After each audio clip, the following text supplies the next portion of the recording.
เราคุยกันวันอะไรวันนี้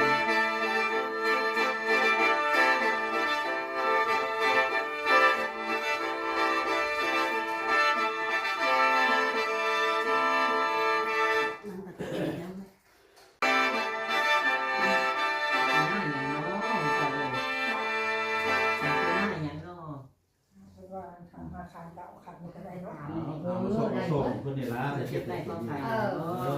ข่เจ็บไข้เพิ่นเมื่อยเพิ่นน่ะนะอยากอยู่น่ะล่ะอยากหยังนี่ล่ะว่าเพิ่นเป็นน่ะนะเนาะ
ทางพระพุทธเขาทำประทำเขาแก้วมันจะสอบสวนยุพระพุทธประทำก็ได้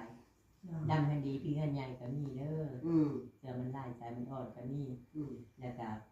ของพ่อแม่นั่นแหละของรักษาเป็นนั่นแหละบ่ได้เรียนได้กินหลายค่าหลายเดือนแล้วดิหลายค่าหลายปีแล้ว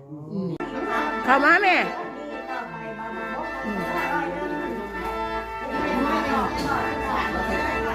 มันล่มเข้ามาลดทางลมเหมือนกันมานั่งพี่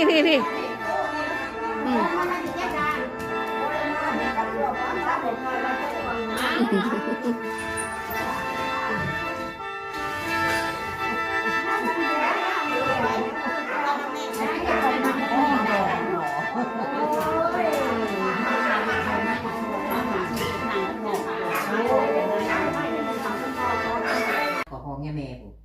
ของลูกไผ่กับเจ้าไผ่กูได้หนักเดี๋ยวนี้ครับก็ได้เป็นของของแจ้งผู้ปันใดได้ของมาแล้วเห็นน้ำนี้น้ำคลองเอาไว้เข้ามาเฮือนนะแล้วบ่ได้บอกบ่ได้เอิ้นบอกกล่าวบ่ได้บอกว่าลูกไผ่มานะแล้วบ่ได้เสื้อสายไรโลจักที่ไหนเป็นใดเนาะไม่ได้ผู้จัก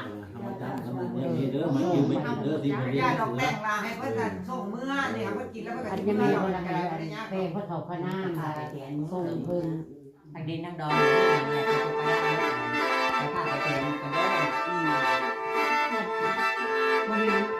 เขาดีมากมีราคาดีด้วย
การเนี่ยค่ะเขาเรียนเป็นตัวเอง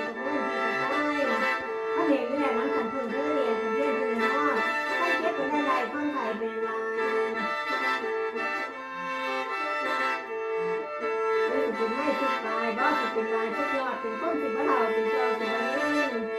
ท่านประธานอย่างนี้เข้าใครเล่ามาก่อนในนี่ปากอย่างท่านใจเครื่อง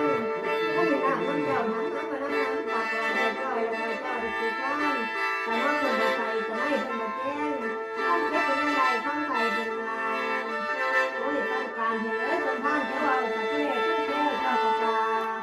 ท่านมาอย่างนี้กินเข้าใครเล่ามาก่อนมีปากอย่างในท่านใจเครื่องโอ้ยปากการคนท่านเจ้าเอาสักเล่ขึ้นแก้วเจ้าตาไปแทนเนาะยังไงทางผ้าทางแทนเป็นบาใส่หงกับบริลาใส่ตากับบริขาดเด้อพวกนึงกับบริแขนพวกแน่นกับบริใส่นั่นว่างั้นร่างหนึ่งบริข่าวศูนย์ประจันว่าเหมือนคนเราได้หอยตลอดบริมีเปิดมา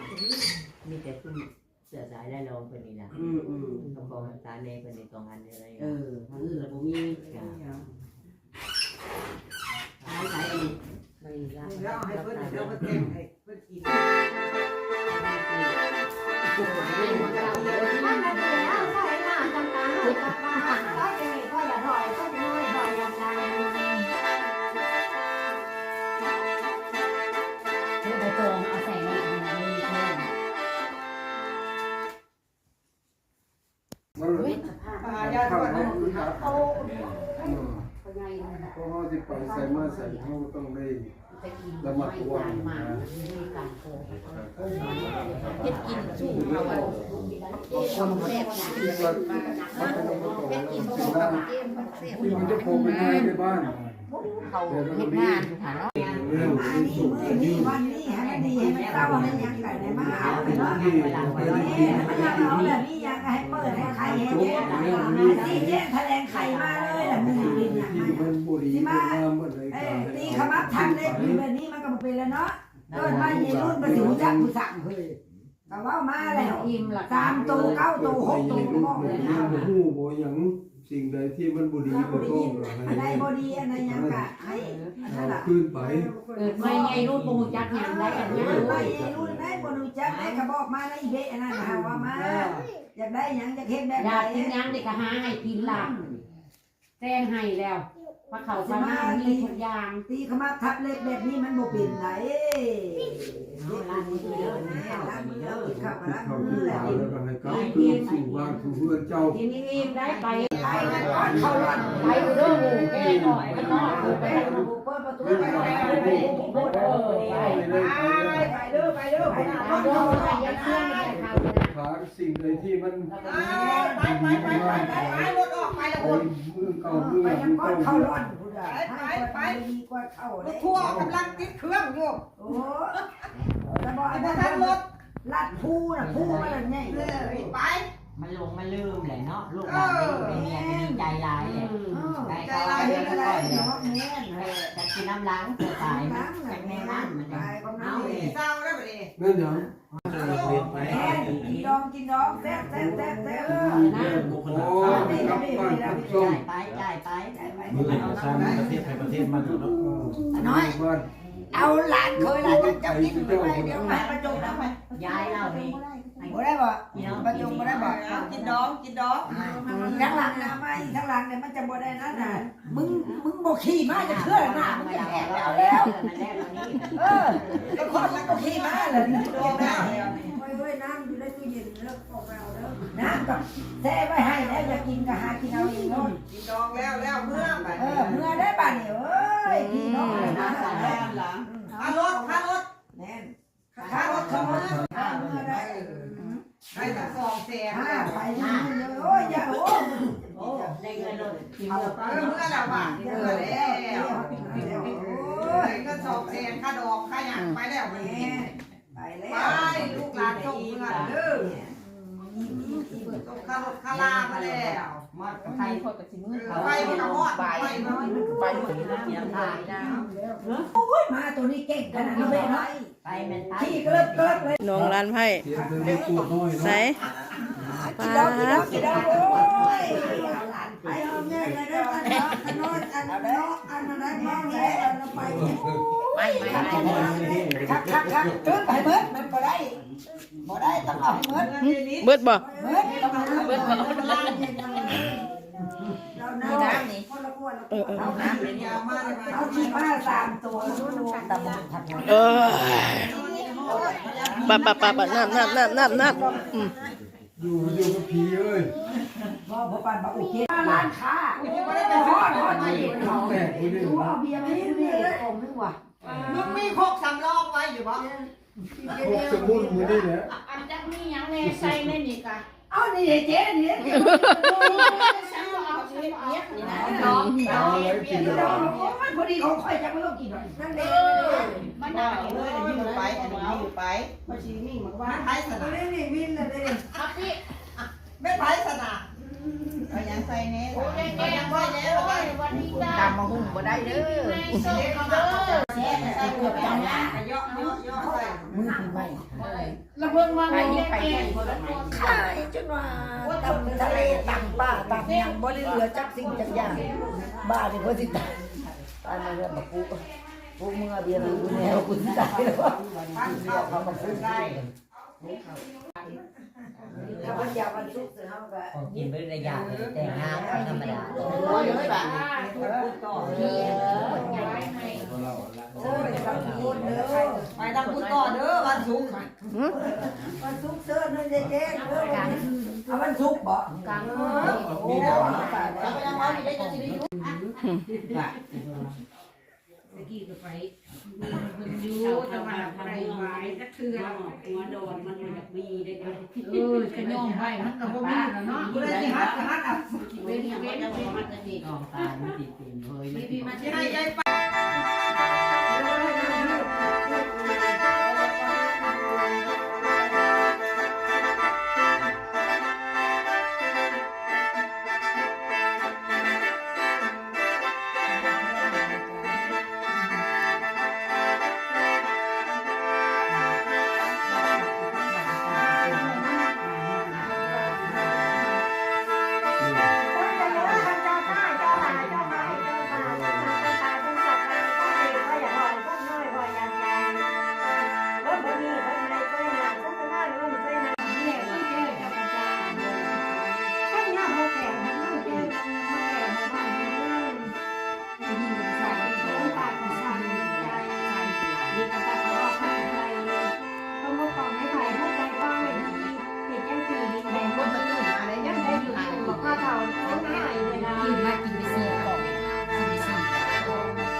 มื้อนี้ หายคนไปนี่นอนนี่โอ้ อยากกินไข่ ไปก็จะมีแต่ เอาละเด้อละใส่ กระลุกเก็บตรงนี้มันลงเองใส่ ชาเขาพูดแก้ไขพูดแก้วกระเป๋าพูดบอกว่ามีให้กินพูดของค่ายพูดยังไงต้องช่วยเป็นสิริกันเต้งที่แรงการจูนสมุการเครื่องเล่นเป็นห้องที่เราจะได้ขึ้นแก้วเจ้าประจาถ้าไม่ได้แล้วไปตัวอย่างเมื่อวานอันนี้มาเป่าพูดกันที่ว่านี่มัน